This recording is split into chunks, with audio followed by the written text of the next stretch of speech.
about what's happened in Afghanistan? I mean, it suits Pakistan very nicely, doesn't it? John, I'm glad because we were anticipating the sort of bloodbath that took place after the Soviets withdrew from Afghanistan in 1989. Almost 200,000 Afghans died in that 5-6 year period. So we were petrified here that when the US left, there would be a bloodbath, a similar bloodbath. And for Pakistan, there were consequences. Most of all, refugees. We already have 3 million refugees, and we have no capacity to take any more. And secondly, if there was a protracted civil war in Afghanistan, which is also what we feared, because we never thought Taliban would just take over Afghanistan. We thought they would immediately take over the Pashtun areas, but there would be, we thought, a civil war. So that too would have had implications for Pakistan. So from that point of view, no bloodshed, relatively, it has been a peaceful takeover. So up till now, yes. But what happens from now onwards is a lot of concern to us. But the Taliban are really a Pakistani creation, aren't they? Absolutely not. Taliban were creation of the environment after the Soviets left. The warlords started fighting each other. And in that chaos emerged Taliban. And why did Taliban emerge? Because they gave people a semblance of rule of law, which did not exist before. Previously, when this is before Taliban took over, every 50 miles there was a checkpoint. There was a warlord who would then take money. And so it was a fractured Afghanistan after the Soviets left. So Taliban gave people a semblance of rule of law. And that's why they prevailed in Afghanistan. And so... Sorry, excuse me, though. You were saying there wasn't the rule of law in Afghanistan for the last 20 years when people's lives were lifted up beyond anything they'd ever experienced? No, John, I'm talking about when Taliban took over in 96. I'm talking about that period, when from 96 to 2001, so they were not a creation of Pakistan. Pakistan actually was backing Gulbuddin Hikmatyar. He was the faction Pakistan was backing against Ahmad Shah Massoud. Another extremist, another Islamic extremist. Well, all the Mujahideen were religious, fighting in the name of religion. They were doing jihad. So they were all Mujahideen. They weren't secular people who were still fighting the Soviets. But all I'm saying is that when we backed one faction, in my opinion, we made a huge mistake, because we should not have interfered. We should have just, whatever government the Afghans wanted, we should have backed them. So when you back one faction, the other turns against you. So in my opinion, it was a mistake. Pakistan made a mistake. But Taliban came out of nowhere at that time. I'm talking about 96. But now they also came out of nowhere, and many of the educated people, the more kind of advanced people of Afghanistan are leaving in their thousands because they're terrified of the organization which you actually seem to approve of. John, this is just not true. First of all, you must understand that Afghanistan has a history. Afghanistan has resisted invaders throughout their history. I mean, you would know the British in 1842 when they invaded Afghanistan. Initially, it's a country which is easily invaded, but then starts the resistance, and slowly it grows. It happened against the British. Exactly the same thing happened against the Soviets. Initially, there was hardly any fighting, but then gradually, even when almost 1 million Afghans died, the fighting was more intense at the end. So similarly, when the Taliban were dislodged in 2001, initially there was nothing. But gradually the resistance grew. And from people like us from 2008 onwards, I went specifically to America to tell the think tanks. I met Senator Joe Biden. I met John Kerry, a senator at the time. And I explained to them there was not going to be a military solution. And at that time, they could have had a political solution. In other words, sort of an inclusive government. But the US kept going for a military solution, which there wasn't one. So Pakistan was not responsible for this current situation. It was actually the coalition trying to find a military solution which didn't exist.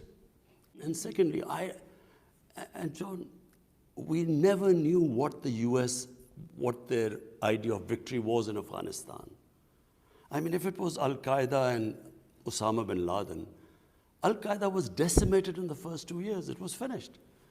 So what did US hope to achieve? Nation building, democracy, liberating their women. Whatever these aims were, these were not going to be attained through military action. When the Taliban took over, you were quoted as saying that Afghanistan had thrown off the shackles of slavery. You must be really embarrassed by that quote now, aren't you? I know. Look, first of all, I was making a speech in Urdu. The speech was about, we were inaugurating, for the first time in Pakistan's history, one curriculum for the whole country. Until Pakistan inherited the sort of colonial system, which was for a tiny elite, it was the English medium education system. For the rest, it was Urdu medium. So we had this two-tier system in Pakistan, one for the elite, one for the masses. So after 70 years, my government finally, we had a unified curriculum up till class 5, and I was inaugurating them.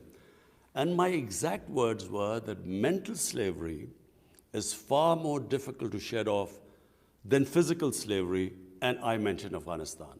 So it was in that context. It was just translated into English and sort of, it came out not as I intended to. No, I understand that. But this is a really good opportunity for you now to say you condemn the excesses of the Taliban and that you feel that by, for instance, preventing women from getting a decent education, once again, they're taking the wrong direction. Would you like to say that to us now? John, absolutely.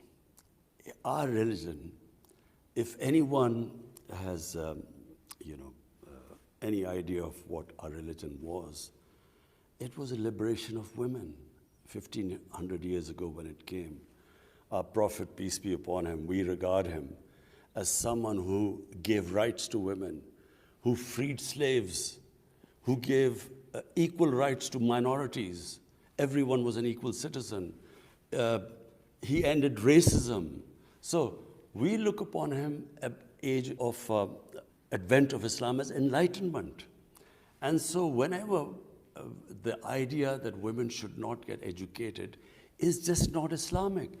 It might have been some rural culture in Afghanistan, but it is nothing to do with religion. And can I say what the Taliban, the statements they have made since they've assumed power, I mean, it's very encouraging. They have said they will have an inclusive government. They have said women can work, can have education. They will give amnesty to everyone. The soil won't be used for terrorism by anyone. These are encouraging statements. So you're approving the way the Taliban are operating? No, I'm approving of what they have said. What happens now, I'm afraid, John, I can't say what happens now. In fact, no one can tell where Afghanistan goes from here. But what we hope and pray that finally after 40 years, the people of Afghanistan will have peace and stability. And you'll give the Taliban time, will you, to show whether they're the kind of government that you can approve of? Or will you say to them, they've really got to shape up and behave properly? You know, John, I think this is a great opportunity for the international community to actually incentivize Taliban to walk the talk, what they've said, to make sure that they go in that direction. Because as compared to last time, I find that the Taliban are seeking international acceptability. I think they recognize that the situation in Afghanistan, unless the international community helps them, this could really spiral out of control, and it could really, there could be a huge humanitarian crisis. So I think that they are reaching out to the international community, and that gives leverage to the international community to make sure the statements they've made, they actually implement them. I must say, from my own experience in Afghanistan, what tends to happen is that the Taliban leaders say one thing, but real day-to-day, moment-by-moment power exists in the hands of the people, the vigilantes that go around the streets. They're the ones that decide what the state of Afghan kind of society is. And it doesn't really matter what the top Taliban leaders say.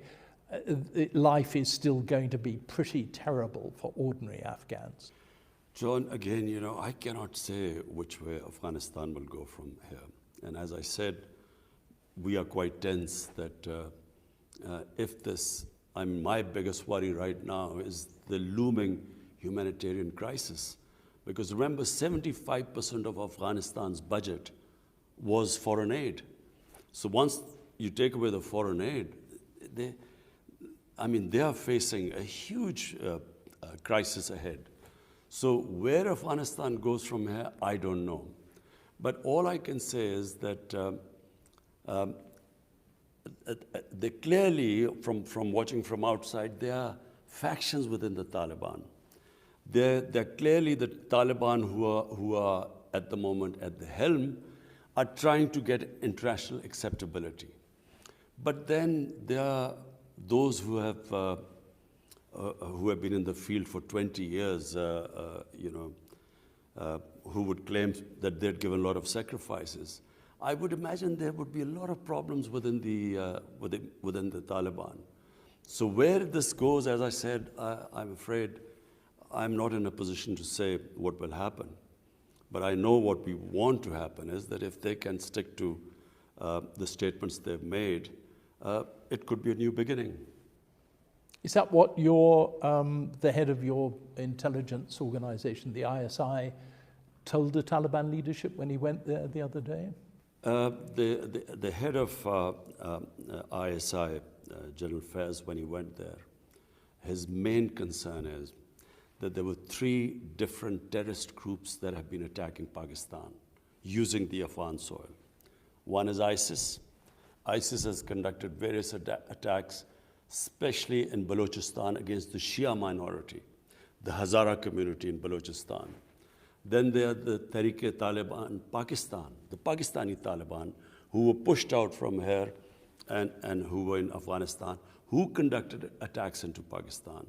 Recently, they conducted an attack and targeted the Chinese workers in Pakistan. So, and that was a serious, it was a serious terrorist attack. And then thirdly, there are the Baloch terrorists, the separatists who use Afghan soil to conduct attacks in Balochistan. So our main concern is that Afghan soil should not be used for terrorism in Pakistan. I see that. I just find it hard to understand how the Pakistan Taliban can be terrorists in Pakistan's view, but not the Taliban that they support, have close links with in Afghanistan. Surely they're terrorists too in those terms. But John, look, Pakistan sided with the international coalition, with the United States after 9/11. Pakistan is the country that suffered more than any other coalition partner. In fact, all the coalition partners of US put together, they did not even suffer a fraction of the casualties what this country went through. 80,000 Pakistanis died because we joined this war against the Taliban. Remember, we were the coalition.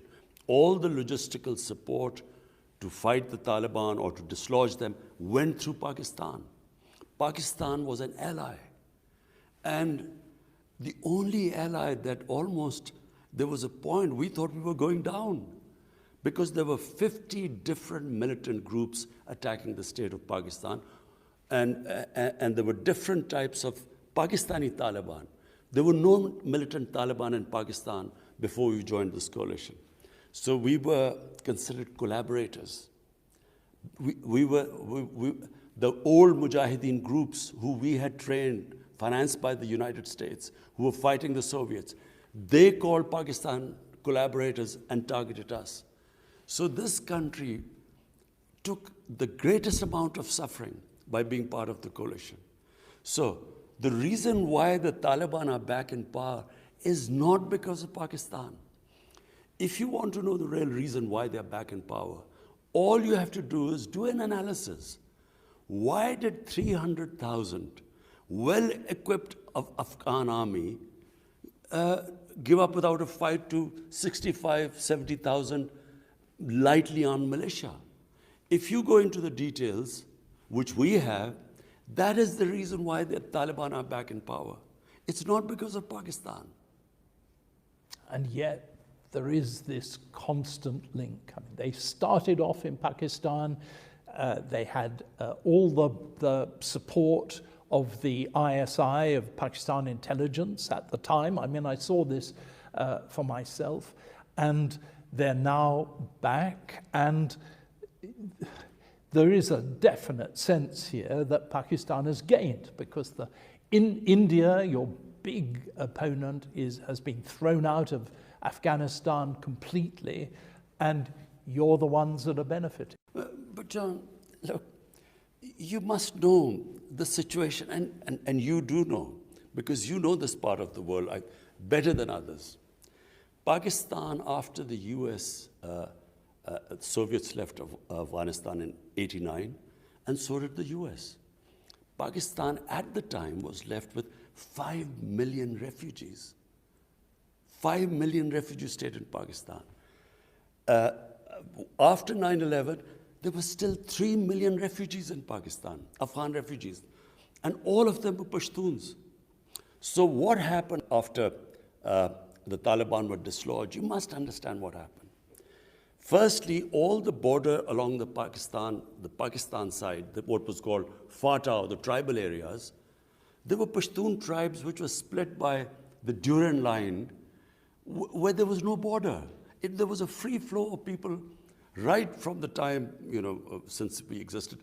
When the Soviets were in Afghanistan, this is from where the whole jihad was launched, because there's no border there.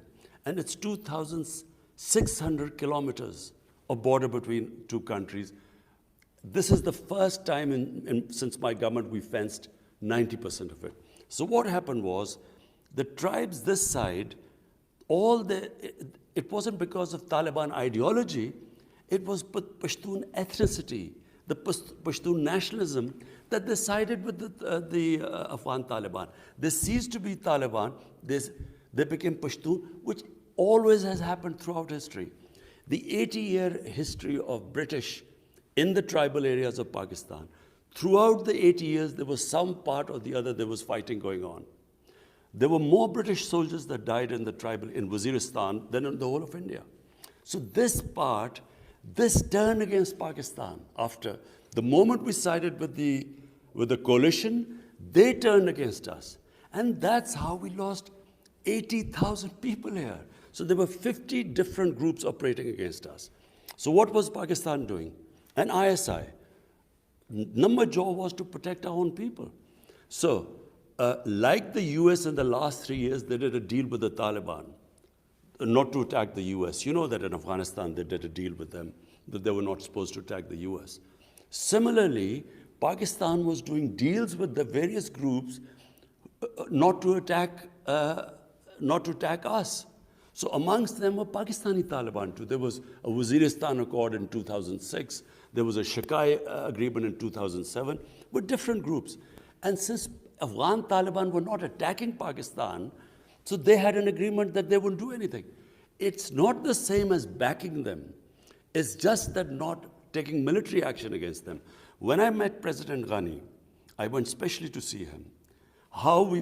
Because we did not think the Taliban would be able to take over. We thought there would be a protracted civil war. So we were desperately trying to get some political settlement. And I said, I will do everything except taking military action against them.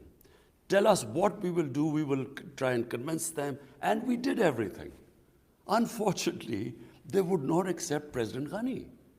Pakistan's got one really important lever that it can use to get what it wants in Afghanistan, and that is the question of recognizing the Taliban as the legitimate government. Are you going to do that? Just one thing, John, I want to make clear. People don't understand the Afghan character. Afghans are this country which does not accept outside interference. We were the three countries in 2001 that recognized the Taliban government. When, after 9/11, the US asked us to help them flush out Al-Qaeda or ask the Taliban to give up Osama bin Laden, Pakistan tried its best. They flatly refused Pakistan. So, this idea that Afghanistan can be sort of controlled from outside, it's never happened in history. The moment any head of Afghanistan is perceived as a foreign puppet, he loses credibility there. So what you're saying is that Pakistan has this leverage about recognition. I have spoken to all. I just went to the ACO conference in Dushanbe, and I spoke to all the neighbors, Iran, Uzbekistan, Tajikistan, which is because there's a big Tajik minority there, and they're very upset. So I spoke to the president there. And so all of us decided that we will collectively take a decision to recognize Afghanistan. And that decision would depend upon, will they have an inclusive government, their assurance of human rights, and that Afghan soil should not be used for terrorism, and neighbors are the most worried about that. So that's where it lies. So does that mean that you will recognize them if they agree those 3 points? We will collectively take a decision. So Pakistan itself will not decide on its own? No, exactly. We think that all the neighbors will get together and we will see how they progress. And then whether to recognize them or not will be a collective decision. And the fact is that Taliban aren't really going to have an inclusive government, are they? I mean, they haven't even got the non-Taliban people who've helped them into power. They've been excluded so far. So far, they haven't. They haven't got an inclusive government, as we hoped they would. But then they say that this is just a transition. This is not the final government. And, we are trying. I'm trying that we should speak to them and ensure that they do have an inclusive government, because there will not be any long-term sustainable peace or stability in Afghanistan unless all the factions, all the ethnic groups are represented. But I mean, there's something more important than anything to the Taliban government, and that's the kind of purity of their ideology, their religious ideology. I mean, they're never going to allow women to go to schools or anything like that, are they? Because it cuts across their whole notion of what a society should be. I think they will allow women to go to schools. They will allow that. Well, they've said they won't. They've, as far as we know, they've assured us. So they're doing it. They say they're doing it in phases, but that remains to be seen. Look, John, with what they do from now onwards, we can only hope to sort of persuade them and encourage them and incentivize them in that direction. But, sitting today, what happens, where they will go, I'm afraid, I don't know. But you can influence it by helping the other countries round about to decide to recognize them or not recognize them. We have already, I told you, John, I've already spoken to all the neighbors. I've spoken to the Iranian president, I've spoken to the Tajikistan president, the Uzbekistan president, they're the most relevant. And we have all decided that unless and until there's an inclusive government, and their respect for human rights, it would not be possible for us to recognize them. So it really does depend on what they themselves do. Absolutely. Because you see, apart from anything else, John, let me tell you from Pakistan, our biggest worry. Our biggest worry is that this will, a huge humanitarian crisis, and that would immediately lead to a refugee problem. Secondly, if they do not have an inclusive government, and gradually it descends into a civil war, which if they do not include all the factions, sooner or later they will, they will have again a sort of a civil war. That too will impact Pakistan. It will mean an unstable, a chaotic Afghanistan, ideal place for terrorists, because if there's no control or if there's fighting going on, and that is our worry. So terrorism from Afghan soil, and secondly, if there's a humanitarian crisis or a civil war, a refugee issue for us. Can I just ask you, just go back on something you said? The Taliban leadership has assured you or suggested that it will allow women's education again? How strong was the assurance? No, they've given public statements. Their spokesman came on television and said the women will be allowed to work, they will be allowed to study. He just used a word in the Islamic context. So, and I guess what he means by Islamic context is that, they will have segregation. Yeah, in other words, they will not have co-education. So I guess that's what it means. But he did say that they will be allowed to study. Before, of course, they would blow up girls' schools and kill anybody in them.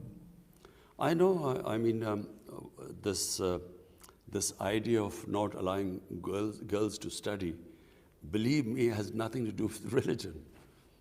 Because, I mean, we give special stipends to our girls, the parents of girls. We give them extra money so that they would put their girls in school. So when you see what's happening in Afghanistan, you must be pretty disgusted, actually, with the way that the Taliban are behaving. I think, John, what we should hope for and try for is to make them go into that direction. And in the statements they've made. And secondly, Afghans are very strong people. I mean, they're just, as a race, they're very strong. Their women are very strong.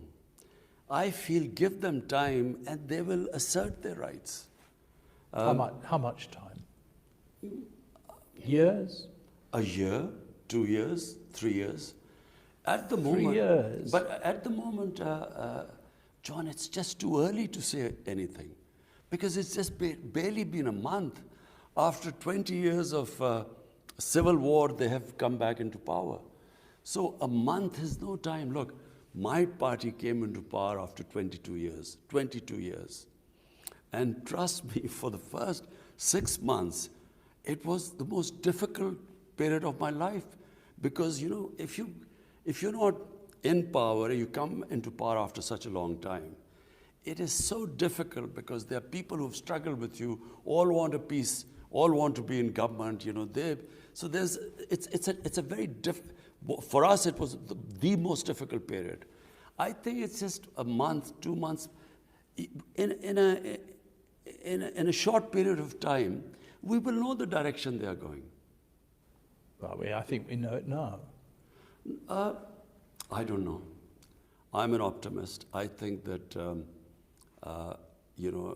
there is a chance that there will be peace in Afghanistan after 40 years.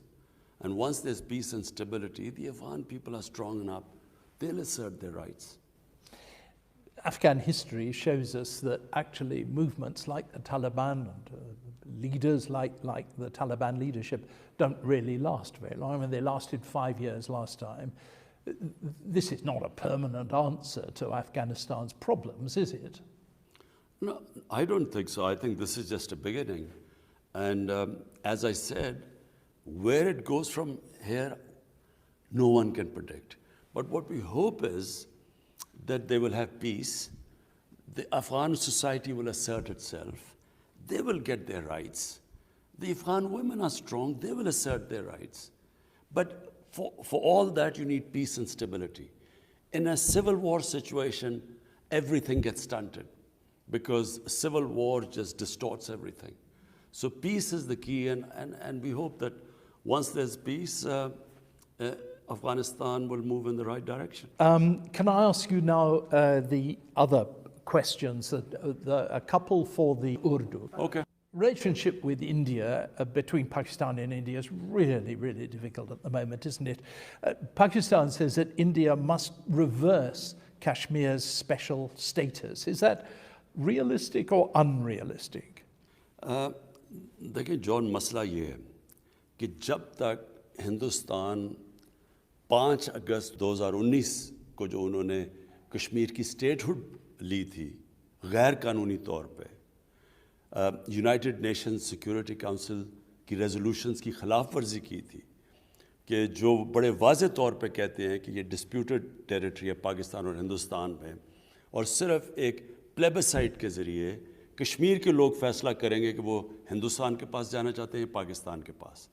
तो उसकी जब उन्होंने एक international community की जो वादा किया था कश्मीर के लोगों से, जब उसकी ख़िलाफ़ वर्जी की तो पाकिस्तान के लिए बहुत मुश्किल है उनसे बातचीत फिर से शुरू करने का।